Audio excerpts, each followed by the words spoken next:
श्री राम ज्योतिष India YouTube channel में सभी ज्योतिष प्रेमियों का स्वागत है। आज की कक्षा का विषय प्रसंग है भृगु सरल पद्धति का 21वां भाग। इसमें महर्षि भृगु बताते हैं कि राहु जिस भी भाव में स्थित हो तो वहाँ से जो पंचम भाव होता है, जो उसकी पंचम दृष्टि होती है, उस भाव को 22वें वर्ष में क्रियान्वित करता है, अपना फल वहाँ पर प्रदान करता है। यह छायाकार ग्रह है। मोह और माया इसकी दृष्टि में होते हैं और यह घटना सामान्यतः एक कार्मिक घटना होती है। इसके लिए हमें दूसरे कारक, भाव, भावेश और उनकी स्थितियों का भी विचार करना चाहिए, तभी हम उस निर्णय पर पहुंच सकते हैं कि 22वें वर्ष में राहु अपनी पंचम दृष्टि से जो प्रभाव डालेगा वह कुछ प्राप्ति का होगा अथवा हानि का होगा। जिस भाव पर राहु की पंचम दृष्टि जाती है उसका विचार करना चाहिए कि उस भाव का स्वामी अपने भाव से यदि 6वें, 8वें, 12वें बैठा है तो 22वें वर्ष में राहु उस भाव से संबंधित किसी कारक, सजीव या निर्जीव की हानि कर सकता है। यदि वह अपने भाव से एकादश भाव में, द्वितीय भाव में, केंद्र या त्रिकोण भाव में बैठा है, तब उस भाव संबंधी कोई उपलब्धि विशेष जातक को प्राप्त हो सकती है। इसमें आगे हम कुछ जन्म पत्रिकाओं पर उदाहरण के रूप में इसको प्रस्तुत करने का प्रयास करते हैं और देखते हैं कि किस प्रकार से वह घटनाएं प्रभावित होती हैं। 22वें वर्ष में राहु अपनी पंचम दृष्टि को किस प्रकार से क्रियान्वित करता है। आपके सामने एक वृश्चिक लग्न की कुंडली खुल रही है जिसमें राहु मंगल के साथ दशम भाव में बैठी हैं और इनकी दृष्टि जाती है, जो पंचम दृष्टि है, द्वितीय भाव पर, धनु राशि पर। धनु राशि का जो द्वितीय भाव है वह कुटुंब का भाव है, धन का भाव है। अब क्योंकि वृश्चिक राशि की जो द्वितीय भाव है वहाँ धनु राशि है और धनु राशि का स्वामी गुरु अपने से धन भाव में, द्वितीय भाव में, चतुर्थेश और तृतीयेश शनि के साथ है। तो इस प्रकार से चतुर्थ भाव माता का होता है। तो यह एक महिला जातक की कुंडली है। इन्हें मातृत्व का सुख प्राप्त हुआ और क्योंकि द्वितीय भाव कुटुंब भाव है तो कुटुंब की वृद्धि हुई और राहु ने 22वें वर्ष में इन्हें मातृत्व का सुख प्राप्त किया। इन्हें संतान का सुख प्राप्त हुआ क्योंकि गुरु वैसे भी संतान का कारक है और चतुर्थेश के साथ बैठा है, अपने भाव से द्वितीय भाव यानी वृद्धि के भाव में बैठा है और नवम भाव पर उसकी दृष्टि है। तो इस प्रकार से 22वें वर्ष में राहु ने अपनी पंचम दृष्टि को क्रियान्वित किया। इससे आगे दूसरी जन्म कुंडली हम देखते हैं, वह भारतीय संत स्वामी विवेकानंद की है।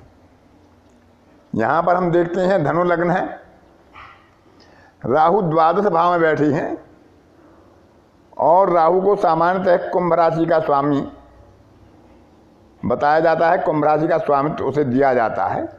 तो तृतीय भाव का स्वामी है, द्वादश भाव में बैठा है।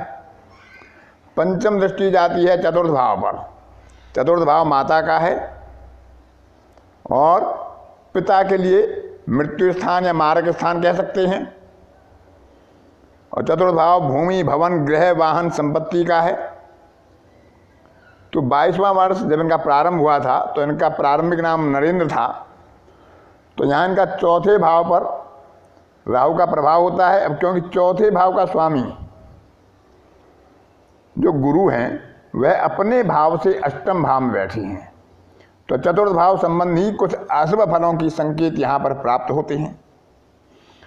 तो 22वें वर्ष में जो इनके साथ घटनाएं हुई थी, इनके पिताजी का देहांत हुआ था, परिवार में विवाद और दरिद्रता के कारण इन्हें अपनी पढ़ाई छोड़नी पड़ी थी और रोजगार की तलाश में निकलना पड़ा था। तो राहु ने यहाँ पंचम दृष्टि से चतुर्थ भाव को पूरी तरह से अशुभता में प्रभावित किया, क्योंकि चतुर्थेश गुरु राहु से भी 12वें था और अपने भाव से अष्टम भाव में था। इसके आगे हम तीसरी जन्म पत्रिका पर विचार करते हैं। यह जन्म पत्रिका एक पुरुष जातक की है। इनका राहु पंचम भाव में बैठता है, नवम भाव पर दृष्टि डालता है।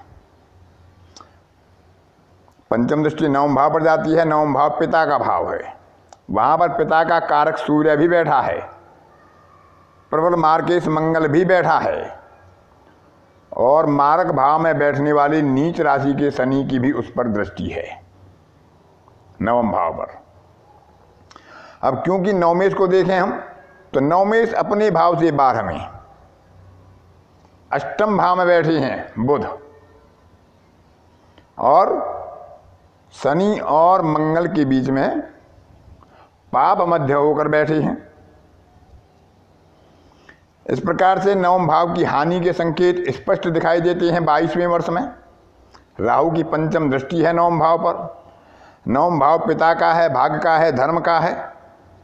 22वें वर्ष में इस जातक के पिता की मृत्यु हुई और इन्हें अपने पिता के सुख से वंचित होना पड़ा। तो इस प्रकार से राहु ने यहाँ पर अपनी पंचम दृष्टि को पूरी तरह से क्रियान्वित किया। इसके बाद जो अगली जन्म पत्रिका है उसमें हम देखते हैं कि मकर लग्न की जन्म पत्रिका है। दसम भाव में राहु विराजमान है, उसकी दृष्टि जाती है द्वितीय भाव पर, जो धन भाव है, कुटुंब भाव है, और उस भाव का स्वामी अपने भाव से एकादश भाव में विराजमान है, यानी कि लाभ के संकेत हैं, किसी उपलब्धि के संकेत हैं।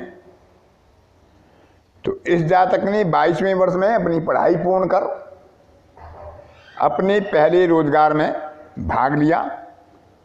22वें वर्ष में इनकी पहली नौकरी लगी।